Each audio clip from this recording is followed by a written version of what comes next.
에게 주신 말씀은 구약 성경 창세기 29장 16절에서 20절까지의 말씀입니다. 창세기 29장 16절에서 20절까지의 말씀, 제가 가진 성경으로는 구약 42면에 있습니다. 창세기 29장 16절에서 20절까지의 말씀을 함께 교독하시겠습니다. 제가 먼저 읽겠습니다. 라반에게 두 딸이 있으니 언니의 이름은 레아요 아우의 이름은 라헬이라. 야곱이 라헬을 더 사랑함으로 대답하되 내가 외삼촌의 작은 딸 라헬을 위하여 외삼촌에게 7년을 섬기리이다.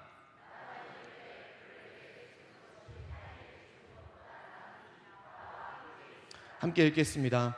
야곱이 라헬을 위하여 7년 동안 라반을 섬겼으나 그를 사랑하는 까닭에 7년을 며칠같이 여겼더라. 아멘. 할렐루야. 오늘도 예배 나오신 성도님들을 다시 한번 주님의 이름으로 환영하고 축복합니다. 시간 옆 사람 보시고 이렇게 인사하면 좋겠습니다. 세이자 앉으시니 얼굴이 더 좋아 보이십니다. 네, 오늘 첫 계십니다. 주일날 오시는 분들은 두 번째 앉으시는 겁니다. 오늘 오신 분들이 첫 번째 앉으시는 겁니다. 민 목사님께서 말씀하신 대로 지금까지 수많은 믿음의 선배님들이 기도와 눈물 자국으로 함께했던 본당 의자 다 교체하면서 이제 그분들의 기도와 헌신 위에 오늘 우리가 다시 한번 새로운 마음으로 새로운 자리에 앉아 예배 시작합니다. 의자가 바뀌어서 더 편하고 깨끗한 건 당연하겠지만 그걸 넘어서 이 자리가 믿음을 다시 시작하는 자리, 그리고 다음 세대가 회복하는 자리, 그리고 은혜를 기억하는 자리가 되었으면 좋겠습니다. 한 번 더 이렇게 인사하겠습니다. 오늘 열심히 기도합시다. 요즘 TV를 보면 연예인이 약간 대세인 것 같습니다. 남녀가 나와서 연기가 아니라 실제로 대화를 하고 또 뭐 데이트도 하고 이런 모습들을 시청자 입장에서 이제 관찰자 입장에서 보는 그런 이른바 연애 예능이 요새 인기가 많은데요. 예전에는 그냥 모르는 남녀가 나와서 같이 이제 서로 데이트하는 그런 프로그램이 많았는데 요새는 좀 독특한 프로그램들이 많이 있더라고요. 뭐 한때 사귀었다가 헤어진 사람들을 갑자기 모아서 또 다시 사랑을 시작하게 한다거나, 뭐 심지어는 이제 이혼한 부부들을 다시 만나게 해서 그 과정을 지켜보는 예능도 있습니다. 근데 이런 걸 보면 누군가는 이건 좀 선 넘은 거 아닌가 싶은 생각이 들 수도 있는데, 어쨌든 요즘 정말 그런 프로그램이 많고 이제 또 인기도 많습니다. 저희 부부도 이제 가끔 함께 이런 커플 예능 보는데요. 요즘 이거 혹시 아세요? 이혼 숙녀 캠프라고 아십니까? 아세요? 제목이 되게 파격적인데 끄덕이는 분이 별로 없으신 거 보니까 성도님들 다 기도하시느라 그런 거 안 보시죠. 이혼 들어간 건 잘 안 보시죠. 이 프로그램은 이제 이혼 위기의 부부들이 나와서 전문가들하고 상담을 받으며 관계를 회복하거나 아니면 또 멀어지기도 하는 뭐 이제 그런 과정을 담고 있는 프로그램입니다. 근데 이거 보시는 분들은 아시겠지만 보다 보면 정말 말도 안 되는 부부들도 많이 나옵니다. 말도 안 되는 남편, 말도 안 되는 아내, 정말 다양한 사람들이 나옵니다. 그래서 저희 부부는 이걸 보면서 안타깝기도 하고 속상하기도 하지만 한편으론 조금 조심스럽긴 한데 다행이다 생각도 합니다. 동시에 참 안도감을 느낍니다. 나는 다행이다. 좋은 사람 만나서 다행이다. 그래도 적어도 함께 나와서 예배할 수 있고 하나님 얘기를 할 수 있는 사람 만나서, 무엇보다 저 TV에 나오는 진짜 저런 말도 안 되는 사람이 내 아내가 아니라서 다행이다 라는 생각을 실제로 와이프랑 TV를 보면서 하곤 합니다. 아무튼 요즘 TV 보면 커플들 또 부부들 나오는 프로그램이 많고요. 또 그런 프로그램들이 인기가 많은 이유는 사람들이 결국 사랑 이야기에 관심이 많아서 그렇습니다. 우리 성도님들 중에도 대부분은 결혼을 하셨고, 여기 이제 뜨문뜨문 보이는 청소년이나 청년들은 연애 중이거나 연애 중이었거나 이신 분들도 계실 텐데요. 오늘 말씀 속 이야기 사랑 이야기입니다. 근데 그냥 사랑 아니라요, 사랑 중에서 가장 아프다는 짝사랑 이야기를 한번 해보려고 합니다.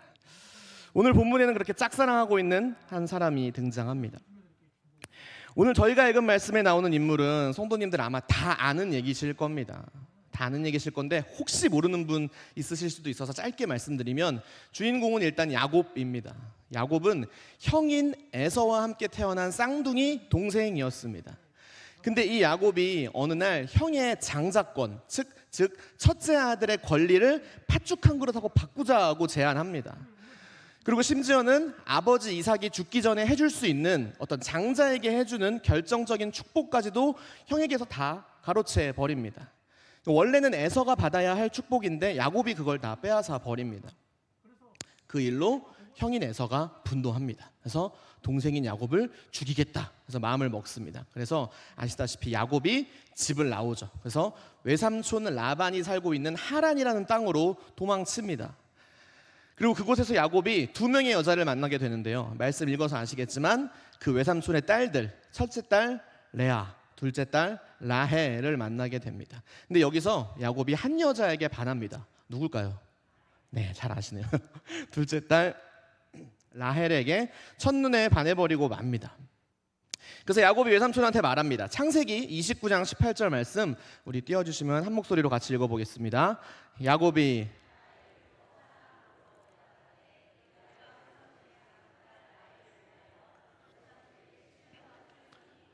쉽게 말해서 외삼촌의 작은 딸 라헬과 결혼하게 해주시면 제가 7년을 무보수로 일해주겠다는 겁니다. 무보수로.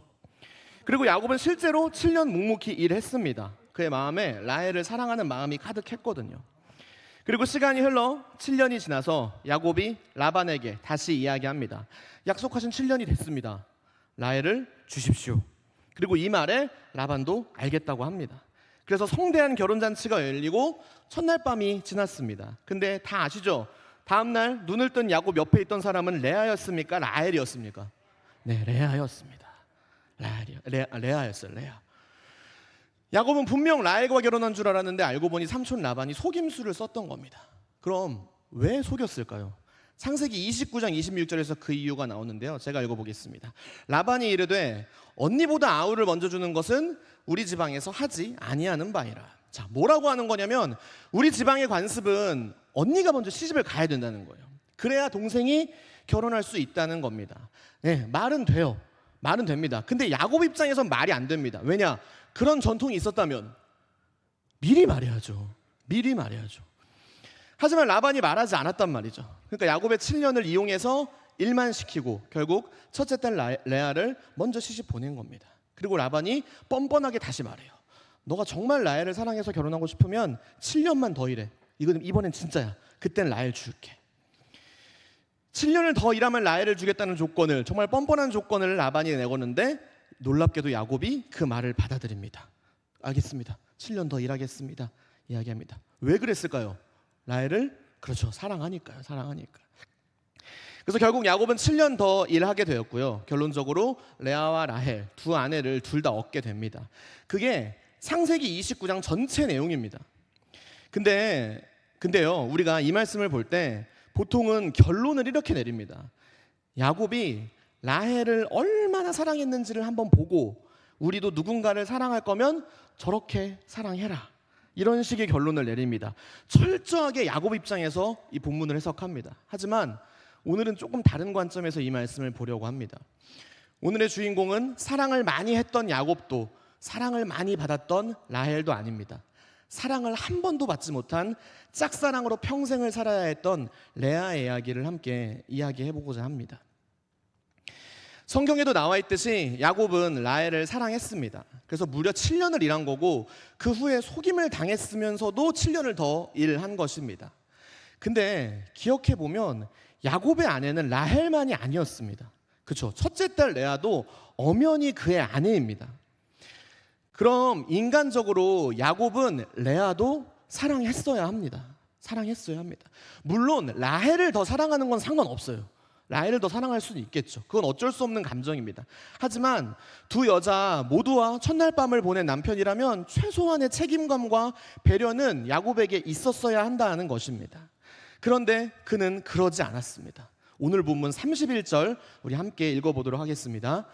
여호와께서 못함을 보시고 그의 태를 여셨으나 라헬은 자녀가 없었더라. 아멘. 여기서 중요한 부분은 라헬이 자녀가 없었더라가 아닙니다. 그 앞에 레아가 사랑받지 못했다는 것입니다. 사랑받지 못했다. 그리고 이 부분을 좀 더 정확하게 해석해 보면요, 야곱은 사랑은커녕 레아를 미워했다, 증오했다라고 해석할 수 있습니다. 왜냐하면 여기서 쓰인 사랑받지 못했다라는 말이 히브리어, 성경이 쓰인 히브리어 언어로 보면요, 무관심이 아닙니다. 미워하다는 뜻이에요. 싫어하다는 뜻입니다. 심지어 증오한다라는 단어가 여기 정확하게 쓰입니다. 야곱은 자신의 아내 레아를 마음 깊이 미워했던 겁니다. 그럼 왜 미워했겠습니까? 야곱은 왜 이렇게까지 레아를 미워했겠습니까? 그건 바로 야곱이 7년을 더 일하게 된 결정적인 이유가 레아 때문이었으니까요. 레아 때문에. 그날 밤 레아가 아니라 죄송합니다. 라헬과 함께 했다면 그 7년은 없었을 테니까요. 그래서 야곱은 그 억울함과 분노를 고스란히 레아한테 쏟아내고 있었던 것입니다. 그리고 그렇게 평생 남편의 원망과 미움 속에 살아가야 했던 레아를 하나님이 보신 겁니다. 그래서 아까 읽은 성경 말씀대로 여호와께서 레아가 사랑받지 못함을 보시고 어떻게 하셨다고 하셨죠? 레아의 태를 여셨답니다. 레아에게 아이를 주십니다. 사랑받지 못한 여인을 향한 하나님의 위로와 축복이 레아에게 임한 것입니다. 아마 다들 아시겠지만 그 당시에는 자녀를 낳는 것, 특히 아들을 낳는 게 여자한테 있어서 굉장히 큰 축복이었습니다. 그 당시에는. 물론 지금도 이제 아이를 낳는 건 하나님의 축복이고 요즘엔 조금 약간 딸이 좀 대세인 것 같기도 한데, 아무튼 근데 이제 제 친구들 중에도 목사 친구들이 있는데, 목사님 친구들이 있는데 그 중에 이제 아들만 있는 집이 있고 딸만 있는 집이 있는데요. 아들만 있는 집들은 딸만 있는 집을 부러워하는데 딸만 있는 집은 아들만 있는 집 안 부러워하더라고요. 그래서 보면서 물론 이제 제가 아들 딸 이렇게 편가르기를 하고 있는 게 아니라 저 애도 없는데요 아직. 그러니까 그런 건 아닌데 그냥 그런 거 보면서 우리 위 목사님이나 부 목사님들처럼 섞어서 낳는 게 최고긴 하구나라고 생각하면서 기도는 그렇게 하고 있는데, 그렇습니다. 아들 딸 좋습니다. 저희 엄마는 아직도 제가 최고라고 하세요. 근데 어쨌든 예나 지금이나 자녀라는 건 하나님이 주시는 가장 큰 선물이었다는 것입니다.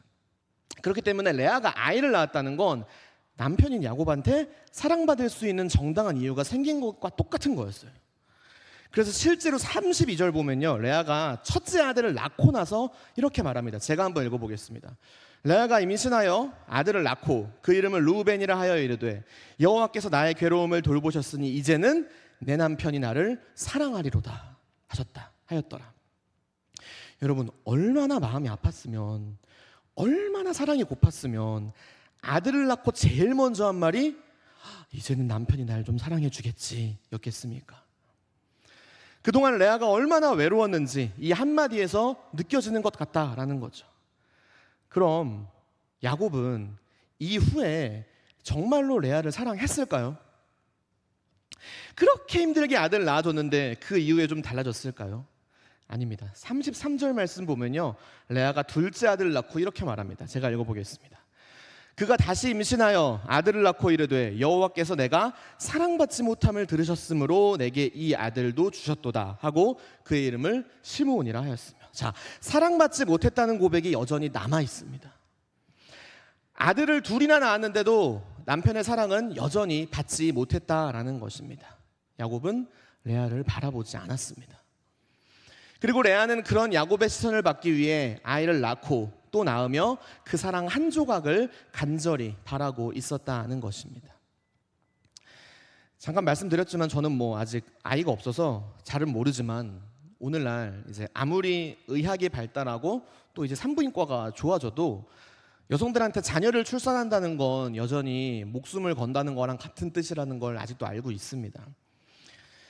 그 연예인 중에 축구 선수 중에 정대세라는 선수가 있어요. 이 선수가 있는데 이분 제1교포인데 북한 축구 대표팀 출신 선수입니다. 근데 이분이 예전에 어떤 방송 나오는 걸 봤습니다. 근데 이분이 뭐하러 나왔냐면 산모의 진통을 체험하는 프로그램에 한번 나온 적이 있어요. 산모의 진통. 이게 기계로 되는 거 아시죠? 요새 기계로 산모의 진통을 체험할 수 있는 게 있답니다. 그래서 이 축구 선수가 옆에 아내가 딱 있고 자기가 이제 어떤 기계를 차고 그 산모들이 출산할 때 눕는 그 의자에 누워서 그 고통을 한번 겪어보는 그런 프로그램이 있었는데요. 이분이 평생 운동을 해오지 않았습니까? 축구를 평생 해온 사람이잖아요. 남들보다 근육량도 월등하고 힘도 세더란 말이죠.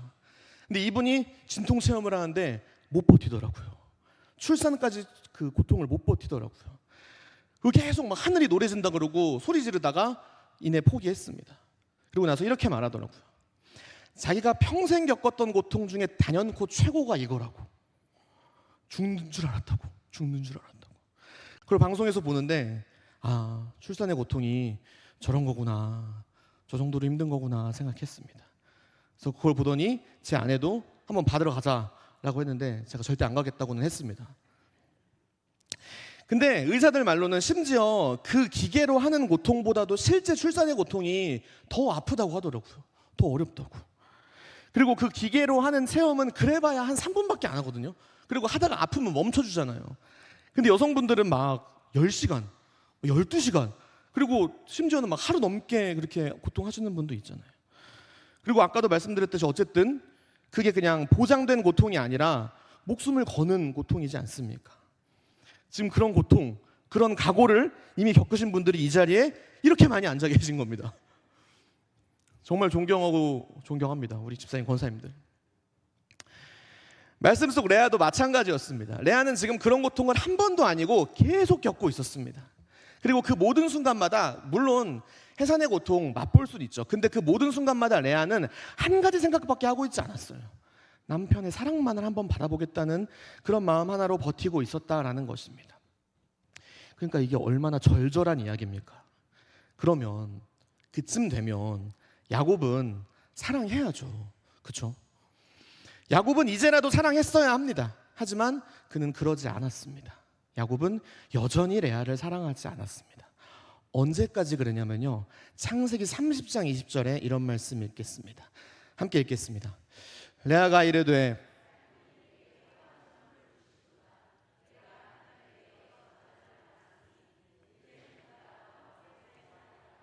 그의 이름을, 자, 이게 무슨 뜻입니까? 레아가 6번째 아들을 낳을 때까지도 야곱은 레아와 함께 살지 않았다는 거예요. 함께 살지 않았습니다. 사랑은커녕 레아를 그냥 자식을 낳게 해주는 여자 정도로만, 그 이상도 그 이하도 아닌 존재로만 대하고 있었다는 겁니다. 그래서 함께 살지도 않았던 겁니다. 사랑은커녕 함께하는 삶조차 허락되지 않았던 시간, 레아는 그 외로움 속에서 묵묵히 혼자 버티고 있었다는 겁니다. 그리고 심지어요, 나중에 야곱이 두 아내랑 자식들 데리고 형인 에서 만나러 고향으로 돌아가는 순간이 있었습니다. 근데 그때 야곱이 형인 에서가 자기를 죽이러 올까봐, 혹시 해를 입을까봐 두려워서 어떻게 하는 줄 아십니까? 자기가 사랑하는 라헬과 라헬의 자녀들을 맨 뒤로 옮겨요. 그리고 맨 앞에 누굴 둘까요? 레아를 둡니다. 레아가 낳은 6 아들을 맨 앞에 둡니다. 왜요? 혹시 군사 이끌고 오면 먼저 희생시키고 자기는 도망가겠다는 거죠. 평생을 수모당하고 무시당하며 살아온 여인이 바로 이 레아였고, 그 시간은 무려 20년이었습니다. 여러분, 한 사람이 이렇게 20년 가까이 무시당하고 사랑받지 못한 채 살아가면 그거 누구라도 버티기 힘듭니다. 솔직히 말하면, 정말 노골적으로 말하면 레아가 야곱을 원망하고 심지어 분노해서 야곱을 몇 대 쥐어 박았어도 우린 그럴 수 있지, 충분히 그래도 돼 라고 끄덕일 상황이라는 겁니다. 이거 정말 말이 안 되는 상황이라는 겁니다. 이게 지금 야곱인 걸 아니까 그냥 아무 말 안 하는 거지, 이런 부부가 이혼 숙녀 캠프 나왔으면 난리 납니다. 절대 회복할 수 없어요. 단 한 번도 남편한테 사랑받지 못했는데 그게 무슨 부부입니까? 그게 무슨 가정입니까? 레아가 어떤 반응을 보였다 해도 우리 충분히 이해할 수 있는 상황이 지금 이 상황이라는 겁니다. 하지만 레아는 달랐습니다. 여러분, 성경을 보면요, 이 여자가 자식을 낳는 일이 얼마나 중요했는지를 보여주는 몇 가지 이야기들이 있는데요. 예를 들어 우리 이제 수요 예배 때 우리 최현희 목사님이 설교해 주셨던 사무엘의 이야기 보면요, 그 사무엘의 아버지가 엘가나라는 사람이었거든요. 근데 그 엘가나한테 2 아내가 있었습니다. 한나와 브닌나가 있었습니다. 근데 2명의 사이가 굉장히 안 좋았습니다. 왜 안 좋았냐면 한나는 아이가 없었거든요. 그리고 브닌나는 아이가 있었기 때문입니다. 근데 아까도 잠깐 말씀드렸지만 당시 아이가 없다는 건 하나님의 저주를 받았다라는 것과 똑같이 여겨졌습니다. 그러니까 여자가 아이를 못 낳는 걸 엄청난 약점으로 여겼다는 겁니다. 그 시대에. 그러니까 분인나는 그걸 가지고 한나를 괴롭히는 겁니다. 그냥 놀린 게 아니에요. 정신적으로 엄청 못 살게 굴었습니다. 근데 그럼에도 이 한나는 아무 말도 할 수 없는 겁니다. 왜냐하면 그만큼 여자가 자식을 낳는다 혹은 못 낳는다라는 게 중요한 시대였기 때문입니다. 그리고 비슷한 예가 창세기도 한 번 더 나오는데요. 창세기 16장에 보면 아브라함의 아내 사라도 오랫동안 아이가 없었습니다. 그래서 어떻게 하냐면 자기 종인 하갈을 남편에게 줍니다. 그래서 하갈이라도 아이를 낳게 하자 그런 마음으로 자기 종을 아브라함과 동침하게 합니다. 근데 하갈이 아이를 임신하고 나니까 그 다음에 어떻게 행동하냐면 창세기 16장 4절입니다. 아브라함이 하갈과 동침하였더니 하갈이 임신함에 그가 자기의 임신함을 알고 그의 여주인을 멸시한지라. 자기 주인이자 아이 없는 사라를 멸시하기 시작했다라는 겁니다. 그러니까 그만큼 당시에는 아이를 낳았다는 게 여자의 자존심 그리고 존재의 가치를 결정짓는 중요한 기준이었다는 겁니다. 물론 요즘은 당연히 그런 거 없지만요. 자, 그럼 지금 말씀에 나오는 레아는 어떤가요?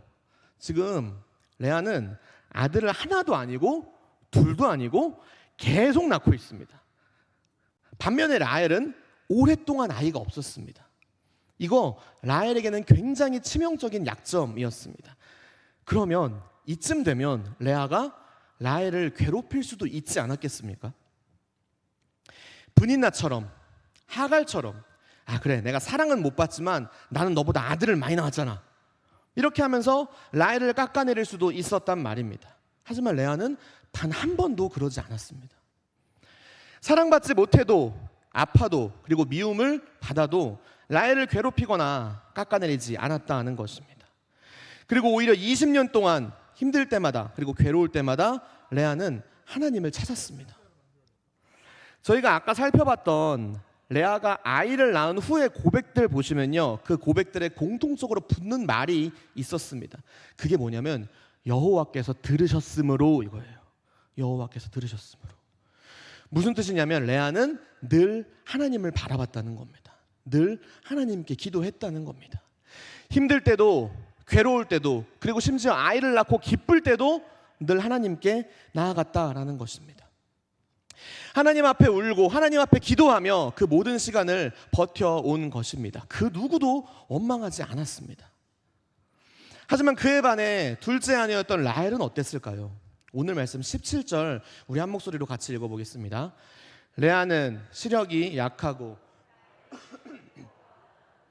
성경이 두 여인을 묘사하는데요. 레아는 시력이 약했다. 너무 성의 없이 나와요. 근데 라헬은 곱고 아리따웠다. 이렇게 기록되어 있죠. 원문인 히브리어 보면요, 곱고 아리따운이라는 표현은 예쁘다라는 똑같은 단어가 두 번 쓰인 겁니다. 히브리어에서 같은 단어가 똑같이 두 번 쓰이면 그건 강조입니다. 즉 성경은 이렇게 말하고 있는 겁니다. 라헬은 예쁘고 예뻤다. 무지 예뻤다 이겁니다. 근데 그렇게 예쁜 라헬이 마음까지 예뻤으면 얼마나 좋았겠습니까? 창세기 30장 1절입니다. 제가 읽겠습니다. 라헬이 자기가 야곱에게서 아들을 낳지 못함을 보고 그의 언니를 시기하여 야곱에게 이르되 내게 자식을 낳게 하라. 그렇지 아니하면 내가 죽겠노라.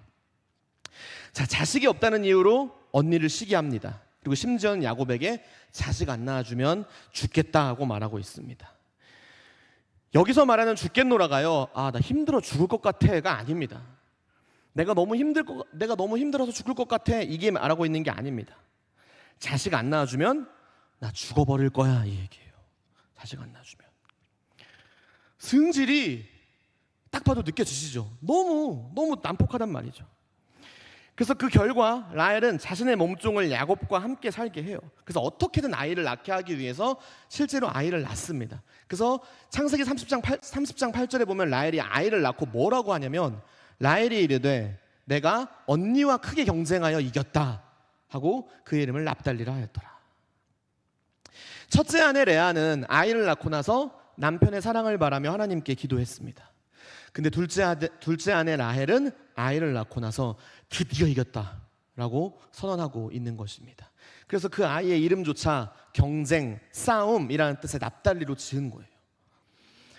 하나님께서 외모도 주셨고 남편의 사랑도 넘치게 주셨지만 라헬은 감사하지 못했습니다. 항상 가지지 못한 것만 바라보며 질투와 불평으로 가득한 삶을 살아갔다라는 것입니다. 심지어 창세기 30장 24절 보면요, 우리 이건 한 목소리로 같이 한번 읽어보겠습니다. 그 이름을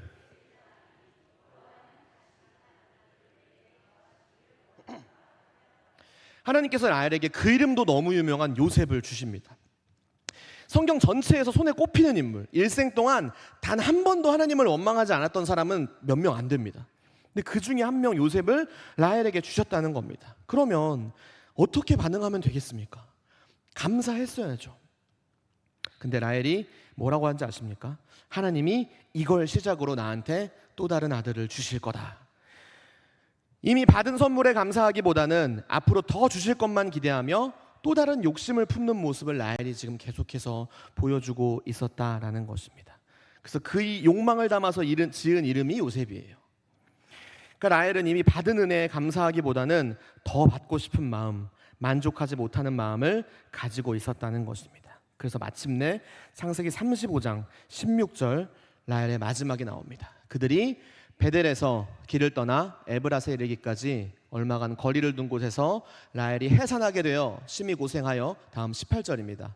그가 죽게 되어 그의 혼이 떠나려 할 때에 아들의 이름을 베논이라 불렀으나 그의 아버지는 그를 베냐민이라 불렀더라. 라헬은 마지막 아들 베냐민을 낳다가 길에서 죽었습니다. 너무 고통스러운 출산이었고 결국 그것이 그녀의 생명을 앗아가게 됩니다. 그렇게 라헬은 비교적 짧은 생을 살고 감사보다는 욕망을 쫓다가 세상을 떠나고 말았습니다. 라헬의 시작은 굉장히 좋았습니다.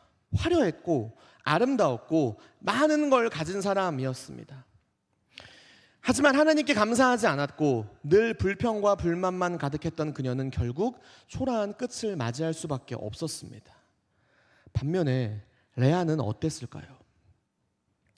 레아의 삶은 같이 봐서 아시겠지만 처음부터 초라했습니다.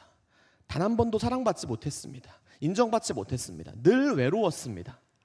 그런데 만약 이 이야기가 여기서 끝나버리면 레아는 그냥 불쌍한 여인, 라헬은 그냥 표독스러운 여인, 이렇게 하고 이야기는 끝날 겁니다. 하지만 성경이 그렇게 끝나지 않았습니다.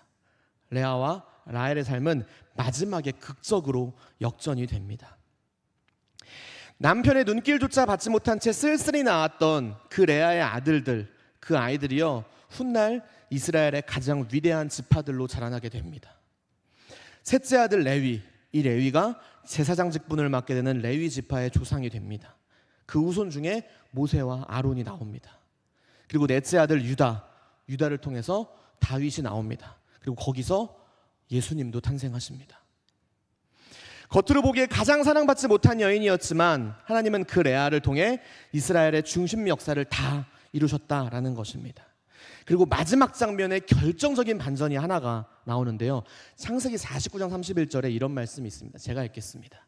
아브라함과 그의 아내 사라가 거기 장사되었고 이삭과 그의 아내 리브가도 거기 장사되었으며, 자, 이스라엘에서는요 조상묘지에 함께 묻히는 게 가장 큰 영광입니다. 그래서 아브라함은 사라랑 이삭은 리브가랑 묻혔습니다. 그럼 야곱은 누구랑 묻혔을까요? 우리는 야곱이 라헬을 가장 사랑했다고 알고 있지 않습니까? 성경에 다 그 내용만 있지 않습니까? 그의 마지막이 이렇게 기록됩니다. 31절 뒷부분입니다. 나도 레아를 그곳에 장사하였노라. 야곱은 마지막 순간 자신의 곁에 묻힐 여인으로 레아를 선택했습니다. 자신의 가장 소중한 아내로 레아를 인정한 것입니다. 분명 레아의 시작은 초라했지만 그녀는 끝까지 감사했고 하나님을 의지했습니다. 그리고 하나님은 그런 레아를 기억하시고 그녀를 이스라엘 역사상 가장 위대한 여인 중 한 사람으로 세우신 것입니다. 아프리카에 가면요 뱀잡이 술이라는 새가 있답니다. 사진 혹시 요새입니다. 요새가 뱀잡이 술이라는 새입니다. 이름 그대로 뱀을 잘 잡는 독수리과의 새입니다. 이 새는요 진짜 무서울 정도로 강하답니다. 그래서 막 코브라 같은 독사도 저 긴 다리로 막 몇 초 만에 밟아 죽인다고 합니다. 그러니까 뱀 입장에서는 완벽한 천적입니다. 그래서 막 엄청 살벌한 독사조차도 이 새를 만나면 그냥 죽은 척 해버린다고 합니다. 그러니까 새들 중에 뱀을 잡는 새는 많은데 이 뱀잡이 수리처럼 완벽하게 뱀을 제압하는 새는 얼마 없다라고 합니다. 게다가 이 새는 비행 속도도 엄청 빨라서요, 한번 날기 시작하면 다른 조류들은 절대로 따라올 수 없다라고 합니다. 그리고 그 모습도 얼마나 멋있는지 보는 사람들마다 감탄을 한답니다. 그리고 시력도 뛰어나서 상공 몇천 미터에서 날고 있다가도 아래에 작은 별내가 있으면 급강하해서 사냥을 해낸다고 합니다. 한마디로 정말 완벽한 새가 이 뱀잡이 수리라는 새인데요, 근데 이 새에게도 치명적인 약점이 하나 있다고 합니다. 치명적인 약점, 그게 뭐냐면요, 이 새가 날개를 접고 웅크리고 있을 때는 두뇌의 반응 속도가 확 떨어진다라고 합니다. 멍해진대요. 그래서 날개를 접고 가만히 있으면 주변에 맹수가 와도 눈치를 못 챌 때가 많이 있답니다. 그래서 결국 그런 상태로 있다가 잡아먹히는 경우도 있다라고 합니다. 무슨 뜻이냐면요, 이 새가 강하고 완벽한 상태를 유지하려면 늘 하늘을 향해 날고 있어야 한다라는 것입니다. 우리도 마찬가지입니다. 여러분, 우린 모두 하나님이 창조하신 소중한 자녀들이고 예수님을 믿는 그리스도인들입니다. 그 정체성은 그저 교회 다니는 이름이 아닙니다. 삶에서 드러나야 할 태도이고 매일 실천해야 할 믿음입니다. 그 주어진 삶을 어떻게 살았느냐에 따라 내가 내 일상에서 얼마나 기독교인처럼 살았느냐에 따라 우리의 삶이 정말 많이 달라진다는 것입니다. 하나님은 우리에게 기도의 응답을 약속하셨습니다. 그리고 그리스도인답게 살아가는 이들에게 은혜와 기적을 보여주고 계십니다. 그래서 우리가 믿음의 자녀로 하나님의 사람으로 살아간다면요, 우리는 넘어져도 다시 일어날 수 있습니다. 힘든 날에도 다시 웃을 수 있습니다. 말씀 속 레아처럼 마침내 큰 은혜를 누릴 수 있습니다. 하지만 교회는 다니는데, 이름은 그리스도인인데 삶의 태도가 전혀 그렇지 못하면 우리는 우리에게 주어진 수많은 은혜와 축복들을 놓치며 살아갈 수도 있다는 얘기입니다.